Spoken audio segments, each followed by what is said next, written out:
غزالہ آنکھوں میں موٹے موٹے آنسو لیے ایک مرتبہ پھر اپنے شوہر کی منت سماجت کر رہی تھی، مگر اسد ایک مرتبہ پھر اسے سختی سے منع کر رہا تھا۔ آخر میں وہ روتے ہوئے اسد کا بازو تھام کر کہنے لگی کہ دیکھیے اسد، میں نہیں چاہتی کہ میں مزید سونی گود لیے پھروں۔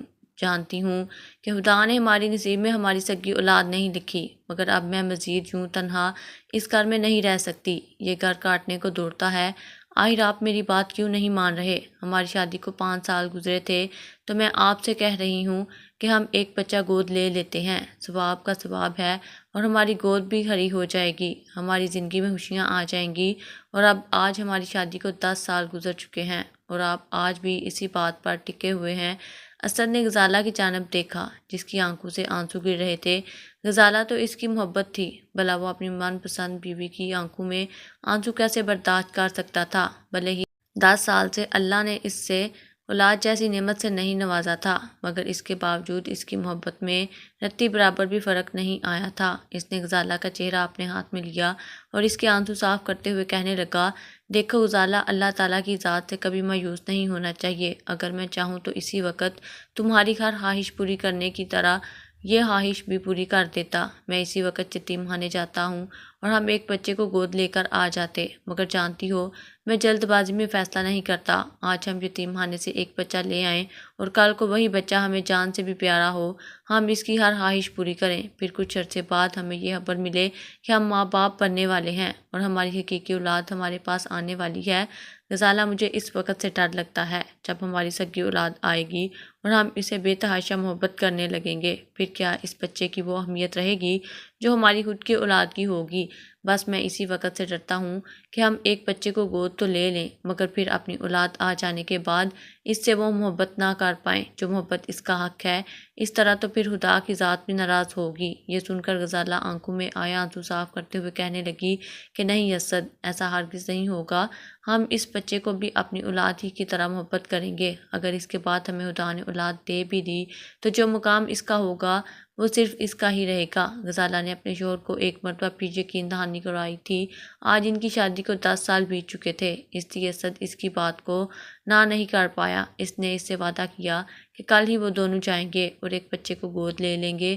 غزالہ خوش ہو چکی تھی، خوشی سے اسے رات پر نیند نہیں آئی تھی۔ وہ بچوں کے بارے میں سوچتی رہی، نہ جانے وہ بچہ کیسا ہوگا جسے وہ لے کر اس گھر میں آئے گی۔ بچے تو اسے شروع سے ہی بڑے پسند تھے، ہمیشہ سے ہی اس نے یہ خواب دیکھا تھا کہ اس کا اور اسد کا سب سے پہلے خوبصورت سا بیٹا ہوگا اور پھر بیٹی، مگر خدا کی کرنی ایسی ہوئی کہ خدا نے انہیں ابھی تک اولاد ہی عطا نہ دی تھی۔ اگلے ہی روز صبح صبح وہ دونوں ایک یتیم خانے پہنچے تھے۔ کئی بچوں کے رونے کی آوازیں یتیم خانے میں گونج رہی تھی۔ بچوں کو روتا دیکھ کر غزالہ کے دل کو گویا کسی نے مٹھی میں جکڑا تھا۔ اس کی آنکھوں میں آنسو آنے لگے۔ وہ ہر ایک بچے کے جھولے کے پاس جا کر اسے خاموش کروانے لگی، پھر دعا کرنے لگی کہ نہ جانے کیسے ظالم لوگ ہیں جو اولاد تو پیدا کر دیتے ہیں مگر پھر ان کا خیال نہیں رکھتے، یوں لاوارثوں کی طرح انہیں چھوڑ جاتے ہیں۔ اس سے تو اچھا تھا کہ خدا ان لوگوں کو اولاد عطا کر دیتا جن کی گود سونی ہے، جن کے گھر اولاد نہ ہونے کی وجہ سے اجڑ جاتے ہیں، اور کتنے ہی لوگ سسکتے ہوئے اولاد کو ترستے دوائیاں کھا کھا کر آخر میں اس دنیا سے ہی چل بستے ہیں، مگر اولاد جیسی نعمت انہیں نہیں مل پاتی۔ بہرحال یہ اللہ تعالیٰ کے معاملات تھے، وہی بہتر جانتے تھے کہ کسی کے نصیب میں کس کے لیے کیا بہتر ہے۔ یہ سوچ کر غزالہ اور اسد نے ٹھنڈی سانس بھری تھی۔ انہی بچوں میں سے ایک بچہ جو کہ آج صبح ہی انہیں کچے کے ڈھیر سے ملا تھا، وہ ایک خاتون لے کر اندر آئی تھی۔ وہ بچہ بے تحاشا رو رہا تھا۔ اسے روتا دیکھ کر غزالہ کے دل کو ٹھیس سی اٹھی تھی۔ وہ فوراً دوڑ کر اس عورت کے پاس گئی اور اس بچے کو اٹھا کر اپنے سینے سے لگا لیا۔ وہ بچہ بے تحاشا رو رہا تھا، مگر جیسے ہی غزالہ کی ممتا کی گرمائش اس تک پہنچی تو وہ فوراً چپ ہو گیا۔ یہ دیکھ کر تو اسد بھی حیران تھا۔ وہیں اس یتیم خانے کی انچارج خاتون کہنے لگیں کہ مجھے لگتا ہے آپ کو یہی بچہ گود لینا چاہیے، ویسے بھی یہ بچہ ابھی ہمارے پاس رجسٹرڈ نہیں ہوا، اگر آپ چاہیں تو اس بچے کو اپنے نام دے کر پال سکتے ہیں۔ غزالہ تو خوشی سے پھولی نہیں سمائی تھی۔ اس نے بچے کے ماتھے پر بوسہ دیا اور کہنے لگی کہ اسد، ہم اسی بچے کو ماں باپ بن کر پالیں گے۔ تمام تر معاملات نبھانے کے بعد وہ اس بچے کو لے کر گھر آ چکے تھے۔ غزالہ کے تو دن ہی پھر کے تھے۔ وہیں اسد نے جب غزالہ کو خوش دیکھا تو اس کی خوشی کی بھی کوئی انتہا نہ رہی۔ انہوں نے اس بچے کا نام احد رکھا تھا۔ اسد کو بزنس کے سلسلے میں اکثر پاکستان کی دوسری شہروں میں اور یہاں تک کہ دوسرے ملک کے لیے بھی جانا پڑتا تھا۔ اس کے بعد غزالہ اکیلی رہتی، مگر جب سے احد آیا تھا اسے تو یہ پرواہ بھی نہیں رہی تھی، جانتا تھا کہ اب غزالہ نہیں روئے گی بلکہ اپنے بچے کے ساتھ مگن رہے گی۔ انہوں نے عہد کی ہر خواہش پوری کی تھی۔ جب بھی یہ اسد آتا تو ڈھیروں کھلونے اور کپڑے اس کے لیے لے کر آتا۔ زندگی یوں ہی اچھی چل رہی تھی۔ عہد 5 سال کا ہو چکا تھا، وہ اسکول بھی جانے لگا تھا، پڑھائی میں بھی وہ بڑا ہی اچھا تھا، مگر اس کا ایک شوق تھا کہ وہ جب بھی گھر ہوتا تو شام کے وقت صحن میں مٹی کھودنے لگتا۔ اسے مٹی سے کھیلنا بہت پسند تھا۔ وہ صحن میں ایک جانب سے مٹی کھود کر مٹی کے گروندے بناتا رہتا اور اپنے سارے کپڑے اور چہرہ مٹی سے بھر دیا کرتا۔ یہ دیکھ کر غزالہ بھی اس کے ساتھ کھیلنے لگتی، مگر ایک روز غزالہ کچن میں کام کر رہی تھی جب اسے اچانک سے چکر آنے لگے۔ اسے ہر منظر دور دور نظر آنے لگے تھے۔ اس نے عہد کو آواز دی مگر وہ کھیل رہا تھا، اس تک آواز ہی نہ پہنچی، وہیں پر گر کر بے ہوش ہو چکی تھی۔ 2 گھنٹے تک وہ یوں ہی کچن میں بے ہوش پڑی رہی۔ کچھ دیر بعد جب عہد کو پیاس لگی اور وہ کچن میں آیا تو ماں کو بے ہوش دیکھ کر ہڑبڑا سا گیا۔ پہلے تو اپنی ماں کو اٹھاتا رہا، مگر جب وہ نہ اٹھی تو حوصلے سے کام لیتے ہوئے اسد کو کال ملا دی۔ اسد کو جیسے ہی غزالہ کی طبیعت کے بارے میں پتہ چلا تو وہ دوڑا دوڑا گھر چلا آیا۔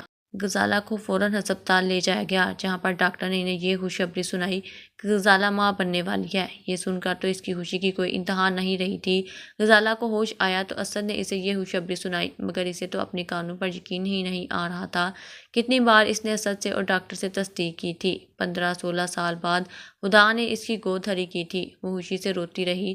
گھر آ کر اسد اور غزالہ دونوں اپنے کمرے میں چلے گئے تھے، جبکہ عہد نے جب ماں کو آتے دیکھا تو وہ فوراً ماں سے لپٹنا چاہتا تھا، مگر اسد نے اسے روک دیا۔ کہنے لگا کہ بیٹا آپ کی ماما کی طبیعت خراب ہے، اس لیے اب ماما کو تنگ نہیں کرنا۔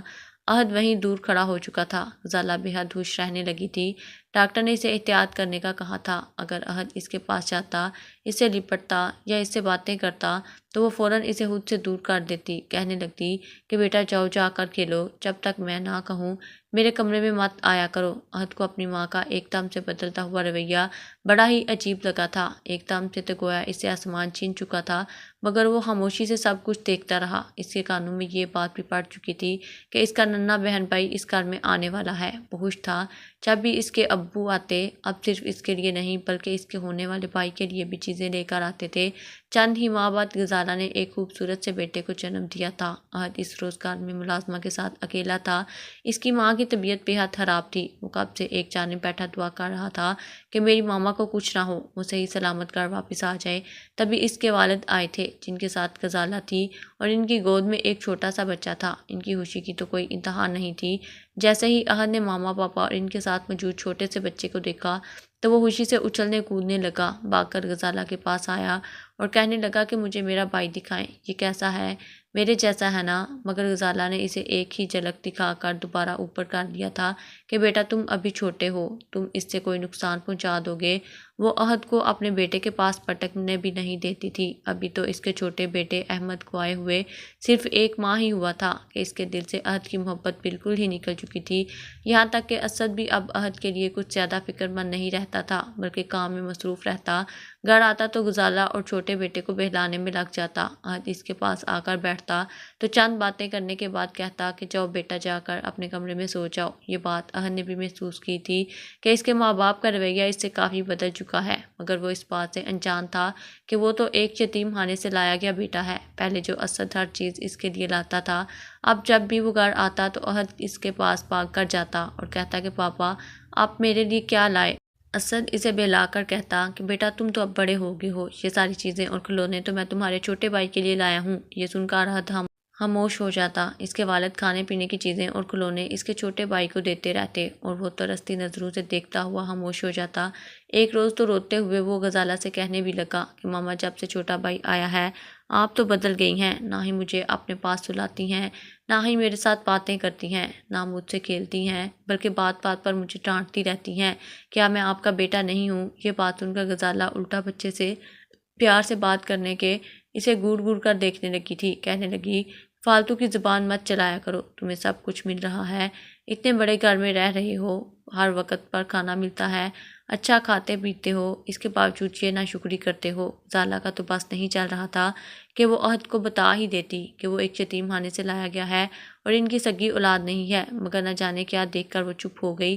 عہد بھی بچہ تھا، جب تک محبت ملتی رہی وہ لاڈ اور نخرے کرتا رہا، ماں باپ کو ضد بھی دکھاتا رہا، مگر جب دیکھا کہ اب اس کی ضد اور ناراضگی کا اس کے والدین پر اثر نہیں ہوتا تو وہ بھی دھیرے دھیرے اپنے آپ میں ہی مگن رہنے لگا۔ وہ اکیلے ہی کھیلتا تھا، اکیلے ہی پڑھتا تھا، اس پر توجہ دینے والا کوئی نہیں تھا۔ ماں باپ کی بے روحی کے بعد اس کا پڑھائی میں بھی کوئی خاص دھیان نہیں لگ رہا تھا۔ فرسٹ اور سیکنڈ ٹرمز کے پیپر ہوئے تو اس نے انتہائی خراب کارکردگی دکھائی تھی، جس پر پیرنٹس ٹیچر میٹنگ میں غزالہ اور اسد کو بلوایا گیا۔ دونوں ہی مصروف تھے، اس لیے کوئی بھی نہ جا پایا۔ سب کے والدین موجود تھے، جبکہ احد سب کا چہرہ دیکھتا رہ گیا۔ آخر میں جب وہ اپنی تعلیمی کارکردگی بہتر نہ کر سکا تو اسے سرٹیفکیٹ دے کر اسکول سے نکال دیا گیا تھا۔ جب گھر آ کر اس نے یہ بات بتائی تو اسد اور غزالہ نے اسے بہت ڈانٹا تھا۔ غزالہ نے تو احد پر ہاتھ بھی اٹھایا، مگر وہ خاموشی سے سب سہتا رہا۔ غزالہ کہنے لگی کہ بس ٹھیک ہے، تم اس قابل ہی نہیں ہو کہ تمہیں پڑھایا جائے، اب تم اسکول جاؤ گے ہی نہیں بلکہ گھر میں ہی رہو گے۔ ویسے بھی ابھی نیو ایڈمیشن کھلنے ہیں چند ماہ تک، اس لیے احد گھر پر ہی رہ کر سارا دن اپنی ماں اور احمد کو دیکھتا رہتا۔ جب تنہائی سے تنگ آ جاتا تو اٹھ کر صحن میں مٹی سے کھیلنے لگتا۔ اس روز بھی وہ گھر میں اکیلا تھا، اس کے ماں باپ باہر گئے تھے اور وہ گھر میں ہی اکیلا رہ چکا تھا۔ یوں ہی اکیلا گھر میں بیٹھا تھا کہ جب اس سے ایک بلی کے بچے کی آواز آئی۔ وہ آس پاس دیکھنے لگا، یہ آواز گھر سے باہر آ رہی تھی۔ اس نے ایک نظر کام والی پر ڈالی جو اپنے ہی کاموں میں مصروف تھی، یہی اس کے لیے بہترین موقع تھا۔ وہ دھیرے دھیرے چلتا گھر سے باہر آ گیا۔ گھر کے باہر آ کر دیکھا تو دیوار سے لگا ایک چھوٹا سا بلی کا بچہ موجود تھا جو کہ میاؤں میاؤں کر رہا تھا۔ اس سے وہ بلی کا بچہ بہت اچھا لگا، بالکل معصوم سا، اس کے جیسا۔ وہ اس بلی کے بچے کو لے کر گھر چلا آیا۔ وہ بار بار اپنا منہ کھول رہا تھا، شاید اسے بھوک لگی تھی۔ وہ کچن میں گیا اور چھپ کر پھر سے دودھ نکال کر باہر لے آیا۔ پھر بڑی ہی احتیاط سے وہ دودھ بلی کے منہ میں ڈالنے لگا۔ دودھ پی کر بلی کے بچے کو تھوڑی طاقت ملی تھی۔ اس کے بعد تو روز کا ہی یہ معمول بن گیا۔ اس نے اس بلی کے بچے کو گھر میں ہی ایک جانب چھپا کر صحن میں رکھ دیا تھا۔ جب اس بلی کے بچے کو بھوک لگتی وہ بولنے لگتا اور احد اس بچے کو دودھ دینے کے لیے چلا جایا کرتا۔ غزالہ کو تو احد پر ذرا بھی دھیان نہیں تھا، اسے تو بس اپنی سگی اولاد ہی پیاری تھی۔ وہ کیا کر رہا ہے، کہاں جا رہا ہے، اسے کوئی سروکار رہا تھا۔ جیسے جیسے بلی کا بچہ بڑا ہوا، اس کی انسیت احد کے ساتھ مزید بڑھتی چلی گئی تھی۔ اسے احد سے ایک خاص قسم کا لگاؤ ہو چکا تھا۔ وہیں ماں باپ کی لاپرواہی کے بعد احد کو وہ بلی کا بچہ ہی اپنا سا لگنے لگا تھا۔ ایک روز جب وہ بلی کے بچے کو دودھ پلا رہا تھا تو غزالہ نے دیکھ لیا۔ اس کے غصے کی انتہا نہیں رہی تھی۔ ایک تو آج ویسے ہی دودھ ابالتے ہوئے اس سے دودھ گر چکا تھا اور جو دودھ بچا تھا وہ احد اس بلی کے بچے کو پلا رہا تھا۔ یہ بات اس سے برداشت نہ ہوئی، وہ غصے سے احد پر چلانے لگی، پھر پاس آ کر ایک تھپڑ اس کے منہ پر مار دیا اور کہنے لگی کہ تمہارا دماغ ٹھیک ہے، تم کیوں اس آوارہ بلی کے بچے کو دودھ پلا رہے ہو؟ احد ڈر چکا تھا، روتے ہوئے کہنے لگا کہ ماما یہ بلی کا بچہ بھوکا تھا، اس لیے میں اسے دودھ پلا رہا ہوں تاکہ اس کا پیٹ بھر جائے۔ یہ تو میرا چھوٹا سا دوست ہے۔ مگر اگلے ہی لمحے غزالہ لے ایک تھپڑ اس کے منہ پر مار دیا تھا اور اس بلی کے بچے کو ٹھوکر مار کر گھر سے باہر نکالنے لگی۔ پیر کی ٹھوکر لگنے سے وہ بلی کا بچہ ایک جانب سے زخمی بھی ہو چکا تھا۔ یہ دیکھ کر احد کو بہت دکھ ہوا۔ جیسے جیسے رات گہری ہو رہی تھی، بلی کے بچے کے بولنے کی آواز بھی مزید اونچی ہوتی چلی جا رہی تھی۔ احد کو بلی کے بچے کی فکر ستانے لگی۔ جیسے ہی رات ہوئی اور سب اپنے اپنے کمروں میں جا کر سونے لگے تو احد دھیرے دھیرے اٹھ کر گھر سے باہر نکل آیا۔ بلی کے بچے کے رونے کی آواز ابھی بھی گھر کے باہر سے آ رہی تھی۔ اس نے دھیرے سے گھر کا دروازہ کھولا اور باہر نکل آیا۔ وہ بچہ تو جیسے اس کے انتظار میں تھا۔ احد کی آنکھوں میں آنسو آ چکے تھے۔ نہ جانے کیوں اس کی ماں اس معصوم سی بلی کے بچے پر اس قدر ظلم کر رہی تھی۔ اس نے اس بچے کو اٹھایا اور لے کر گھر چلا آیا۔ وہ اس بلی کے بچے کو اپنے کمرے میں لے جا چکا تھا۔ اپنے کمرے میں لے جا کر اس نے کچن کا رخ کیا، دھیرے سے فریج کھول کر دودھ نکالا اور اس بلی کے بچے کو دودھ دینے لگا۔ بلی کے بچے کی حالت بہت غیر ہو رہی تھی، مگر دودھ پی کر اسے کچھ تقویت حاصل ہوئی تھی۔ صبح ہوتے ہی اس نے اس بلی کے بچے کو اپنے بستر کے نیچے چھپا دیا تھا۔ اس کے کمرے میں تو ویسے بھی کوئی نہیں آتا تھا، یہی وجہ تھی کہ اسے ڈارس تھی کہ کوئی اس کے کمرے میں آ کر بلی کے بچے کو ڈھونڈ نہیں پائے گا۔ مگر یہ بات بھی زیادہ دیر تک مخفی نہ رہ سکی۔ جیسے ہی بلی کے بچے کے بولنے کی آواز گھر سے آئی تو غزالہ کے کان کھڑے ہو چکے تھے۔ اس نے ایک مرتبہ پھر اپنے پاس بلا کر اس سے پوچھا، کیا تو نے بلی کے بچے کو گھر کے اندر لایا ہے؟ احد فوراً نفی میں سر ہلانے لگا، مگر اسے تو شک ہو چکا تھا۔ وہ کہنے لگی کہ تم مجھ سے اب جھوٹ بھی بولو گے۔ اگر مجھے اس گھر سے وہ بلی کا بچہ ملا تو پھر دیکھنا کہ میں تمہارا کیا حشر کرتی ہوں۔ اتنا کہنے کے بعد وہ سب سے پہلے احد کے کمرے میں ہی تلاشی لینے کے لیے گئی تھی اور بدقسمتی سے اسے وہیں سے وہ بلی کا بچہ مل چکا تھا۔ اس نے پہلے تو بلی کے بچے کو گھر سے باہر پھینکوایا اور اس کے بعد احد کو اتنا مارا کہ اس کے منہ سے خون آنے لگا تھا۔ وہ تو مارے خوف کے رونے لگا تھا۔ سمجھ نہیں آ رہی تھی کہ آخر اس کی ماں اتنی سخت دل کیسے ہو سکتی ہے، مگر وہ تو بچہ تھا، ماں کی مار کھانے کے باوجود اپنی ضد سے پیچھے نہیں ہٹ رہا تھا۔ اگلے روز وہ صحن میں اپنے چھوٹے بھائی کے ساتھ کھیل رہا تھا۔ غزالہ نے اسے سختی سے تنبیہ کی تھی، خبردار، جو تم نے احمد کو تنگ بھی کیا تھا۔ وہ ڈر کے مارے خوف سے ایک جانب بیٹھا ہوا تھا۔ جب اسے گھر کے تھوڑے سے کھلے دروازے سے وہی بلی کا بچہ جھانکتا ہوا دکھائی دیا، شاید اسے بھوک لگی تھی۔ وہ ترستی ہوئی نظروں سے اسے دیکھ رہا تھا۔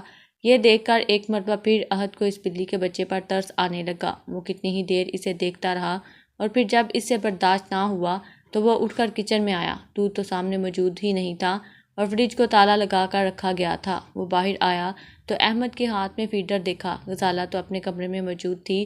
وہ گیا اور احمد کے ہاتھ سے فیڈر لے کر بلی کے پاس چلا آیا۔ بلی کا بچہ تو اس کے ہاتھ میں دودھ دیکھ کر اچھل پڑا تھا۔ گھر کے کونے میں بیٹھا اس بلی کو اٹھا کر اپنی گود میں بٹھا لیا، پھر اس فیڈر سے اس بلی کے بچے کو دودھ پلانے لگا۔ وہ بلی کے ساتھ کھیلنے میں ایسا مگن ہوا کہ یہ بھول ہی گیا کہ غزالہ صحن کی جانب ہی آ رہی ہے۔ جیسے ہی غزالہ صحن میں پہنچی اور فیڈر احمد کی بجائے اس بلی کے منہ کو لگا دیکھا تو اس کے تو غصے کی کوئی انتہا نہیں رہی تھی۔ اس نے صحن میں پڑا ہوا لوہے کا پائپ اٹھایا اور احد کی جانب چلی آئی۔ احد تو بکھلا چکا تھا، فوراً بلی کے بچے کو گود سے اتار دیا، مگر غزالہ تو بھول ہی بیٹھی تھی کہ وہ معصوم بچہ یہ ظلم برداشت نہیں کر پائے گا۔ اگلے ہی پل اس نے پہلے اس پائپ سے بلی کے بچے کو مارا۔ اس قدر سخت چوٹ سے وہ وہیں مار چکا تھا، جبکہ احد کے نازک جسم پر وہ لوہے کا پائپ بڑی ہی سختی سے لگنے لگا۔ اس کی ٹانگوں میں تو جان ہی باقی نہیں رہی تھی۔ غزالہ چیخ چیخ کر اسے بتا رہی تھی کہ وہ اس کی سگی اولاد نہیں ہے، بلکہ یتیم خانے سے لایا ہوا بچہ ہے، اس کا اس سے کوئی رشتہ نہیں ہے۔ یہ الفاظ سننے کے بعد احد بے ہوش ہو چکا تھا۔ اس کی ٹانگوں سے خون آ رہا تھا۔ اس نے وہ فیڈر وہیں پٹھا اور فیڈر بنا کر اپنے بیٹے احمد کے لیے لے کر باہر آئی تو جو منظر اس نے دیکھا، اس کے پیروں کے نیچے سے زمین نکل چکی تھی، اس کے بیٹے کے منہ سے جاگ نکل رہی تھی۔ یہ دیکھ کر اس کا دل حلق کو آیا تھا۔ اس کا سگا بیٹا بے ہوش ہو چکا تھا۔ وہ تو جیسے تڑپی تھی اور اسد کو کال کی وہ سارے کام چھوڑ کر آ چکا تھا۔ سب سے پہلے گھر میں داخل ہوتے ہی اس کی نظر کسی فضول سے سامان کی طرح پڑے ہوئے احد پر گئی۔ کہنے لگا، احد کو کیا ہوا؟ مگر غزالہ بولی، اس کو چھوڑیں، اپنے بیٹے کو دیکھیں، اس کے منہ سے نہ جانے کیوں جاگ نکل رہی ہے۔ مگر اسد نے گھور کر غزالہ کو دیکھا تھا۔ کہنے لگا کہ اسی نوبت کے لیے میں کہتا تھا کہ ہم غیر کی اولاد کو گود نہیں لیں گے۔ اتنا کہنے کے بعد اسد نے احد اور احمد دونوں کو اٹھایا اور ہسپتال چلا آیا۔ احد کی ایک ٹانگ ٹوٹ چکی تھی، وہ کوما کی کیفیت میں تھا، جبکہ احمد جان کی بازی ہار چکا تھا۔ اسے کیا ہوا تھا اس کے بارے میں کوئی بھی جان نہیں پایا تھا۔ اس کی موت بڑی ہی پراسرار سی تھی، شاید مکافات عمل تھا۔ احد کی اس حالت کے بارے میں جب اسد نے پوچھا تو غزالہ رو رو کر بتانے لگی کہ اس نے ایک بلی کے بچے کی نہ صرف جان لی بلکہ احد کو بھی تکلیف پہنچائی۔ اسد اپنے معصوم بچے کی لاش اٹھا کر رونے لگا، کہنے لگا کہ بس اسی وقت سے میں ڈرتا تھا۔ آج تم نے نہ صرف ایک معصوم بچے کی جان لی بلکہ ایک لاوارث بچے کو بھی شدید دکھ پہنچایا، بس یہ اسی کی سزا ہے۔ غزالہ کو اب احد کی محبت کا احساس ہوا تھا۔ وہ احد سے معافی مانگنے لگی۔ احد تو بچہ تھا، فوراً سے ماں باپ کی محبت پا کر ایک مرتبہ پھر ہنسنے لگا، جبکہ غزالہ ساری عمر کے لیے پچھتاوے میں دھنستی رہ گئی۔